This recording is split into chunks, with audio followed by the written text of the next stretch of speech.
بسم اللہ الرحمن الرحیم۔ السلام علیکم ناظرین، دیسی اردو ٹی وی کے ساتھ میں ہوں شمائلہ چودھری۔ نظر ڈالتے ہیں اب تک کی اہم خبروں پر۔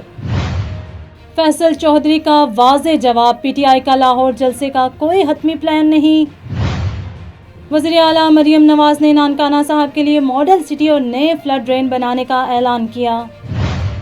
شیری رحمان نے حکومت پر پانی ذخیرہ کرنے میں ناکامی پر سخت تنقید کی۔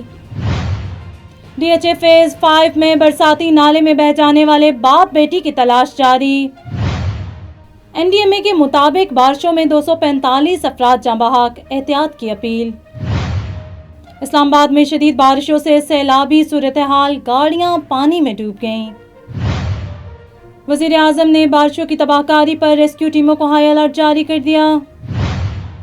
حکومت نے غیر ملکی کرنسی کی اسمگلنگ کے خلاف سخت کارروائی کا فیصلہ کیا۔ مولانا فضل الرحمان نے شہباز حکومت پر شدید تنقید، عدالت جانے کا اندیا دیا۔ اور شوگر مافیا بے لگام، چینی مہنگی، عوام پریشان، حکومت ناکام۔ ٹرمپ کی نئی حکمت عملی، مصنوعی ذہانت کے قوانین میں نرمی، چین کو شکست۔ اوزی اوسبرن کی میراث ہمیشہ زندہ رہے گی، لارڈ کے ایڈیٹر کا اظہار خیال۔ ہیڈ لائنز اب جان چکے، بڑھتے ہیں خبروں کی تفصیل کی جانب۔ تحریک انصاف کے وکیل فیصل چودھری نے واضح کیا ہے کہ پارٹی کی جانب سے لاہور مینار پاکستان میں جلسے کا کوئی حتمی اعلان نہیں کیا گیا۔ انہوں نے کہا کہ کے پی میں کارکنان ممکنہ طور پر علی امین گنڈاپور کی قیادت میں سیاسی سرگرمیوں میں حصہ لیں گے، تاہم تمام فیصلے پارٹی قیادت کی مشاورت سے ہوگی۔ دیکھیں، حکومت نہیں اجازت دے گی، یہ بڑی وارنبل حکومت ہے اور یہ بالکل چھوٹی چھوٹی باتوں سے ڈر جاتی ہے۔ لاہور میں جلسہ ہو یا جہاں پہ بھی ہو تو پی ٹی آئی کا جلسہ تو بہت بڑا ہوگا، جہاں پہ بھی ہوگا۔ تو میرا نہیں خیال کہ انتظامیہ اس بات کا رسک لے گی، وہ ہیلے پانے بنائیں گے۔ لیکن لیگلی تو ظاہر ہائی کورٹ میں جا سکتے ہیں، لیکن لیگلی ایشو نہیں ہے ابھی۔ دیکھیں سنا، اس میں تو مسئلہ یہ ہے نا کہ یہ پولیٹیکل ایشوز ہیں نا۔ وزیر اعلیٰ پنجاب مریم نواز نے سیلاب سے بچاؤ کے لیے 2 نئے فلڈ ڈرین بنانے کا اعلان کر دیا ہے۔ اس کے ساتھ ہی نانکانہ صاحب کو ماڈل سٹی بنانے کا فیصلہ بھی کیا گیا۔ وزیر اعلیٰ کا کہنا ہے کہ عوامی تحفظ اور ترقیاتی منصوبے ان کی حکومت کی اولین ترجیح ہے۔ پیپلز پارٹی کی سینئر رہنما سینیٹر شیری رحمان نے پانی کے ذخیرے سے متعلق حکومتی ناکامی پر شدید تنقید کرتے ہوئے کہا کہ پانی ذخیرہ کرنے کا کوئی منصوبہ نظر نہیں آتا، صرف باتوں سے کام نہیں چلے گا۔ انہوں نے خبردار کیا کہ موسمیاتی تبدیلی کے خطرات بڑھ رہے ہیں اور عملی اقدامات کی فوری ضرورت ہے۔ طوفانی مانسون چل رہا ہے، ہمارے یہاں کتنی طغیانی ہوتی ہے، کتنا زیادہ پانی ہوتا ہے، اور پھر باقی سال ہم لڑ رہے ہوتے ہیں کہ پانی کی قلت ہے۔ یونائٹڈ نیشنز نے پاکستان کو 2025 میں واٹر سکیرس قرار دیا ہوا ہے۔ آپ کو پتہ نہیں کہ آپ دنیا کے 4ویں نمبر پہ ہیں پر کیپیٹل واٹر کنزمپشن کے لیے، کہ آپ کے دونوں نیبرز اس وقت کابل میں بھی پانی کی سخت ایمرجنسی ہوئی ہے۔ ڈی ایچ اے فیز 5 میں برساتی نالے میں بہہ جانے والے باپ اور بیٹی کا تاحال کچھ پتہ نہ چل سکا۔ ریسکیو ٹیمیں دوسرے روز بھی تلاش میں مصروف، تاہم اب تک کامیابی نہیں مل سکی۔ واقعے کی ویڈیو سوشل میڈیا پر وائرل ہو چکی ہے، جس پر شہریوں نے افسوس اور تشویش کا اظہار کیا ہے۔ نیشنل ڈیزاسٹر مینجمنٹ اتھارٹی نے حالیہ موسلا دھار بارشوں سے متعلق رپورٹ جاری کرتے ہوئے انکشاف کیا ہے کہ 245 افراد مختلف حادثات میں جاں بحق ہو چکے ہیں۔ رپورٹ کے مطابق زیادہ تر اموات ڈوبنے، چھتیں گرنے اور کرنٹ لگنے کے واقعات میں ہوئی۔ ادارے نے عوام سے احتیاطی تدابیر اختیار کرنے کی اپیل کی ہے۔ شدید بارشوں کے باعث اسلام آباد کے مختلف علاقوں میں نالوں سے پانی ابل پڑا، جس سے سیلابی صورتحال پیدا ہو گئی۔ D H A Korangi town اور نزدیکی علاقوں میں متعدد گاڑیاں پانی میں ڈوب گئیں۔ ریسکیو ٹیمیں متاثرہ علاقوں میں امدادی کارروائیاں جاری رکھے ہوئے ہیں، جبکہ شہریوں کو غیر ضروری سفر سے گریز کی ہدایت دی گئی ہے۔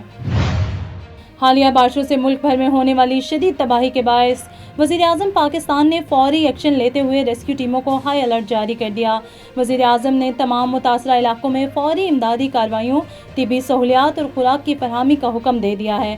انہوں نے کہا ہے کہ متاثرین کو تنہا نہیں چھوڑا جائے گا، ہر ممکن امداد فراہم کی جائے گی۔ حکومت پاکستان نے غیر ملکی کرنسی کی اسمگلنگ کے خلاف سخت اقدامات کا اعلان کر دیا ہے۔ وزارت داخلہ اور کسٹمز حکام کو ہدایت دی گئی ہے کہ اسمگلرز کے خلاف فوری کارروائیاں شروع کی جائیں۔ ایئرپورٹس، بارڈرز اور اہم راستوں پر نگرانی،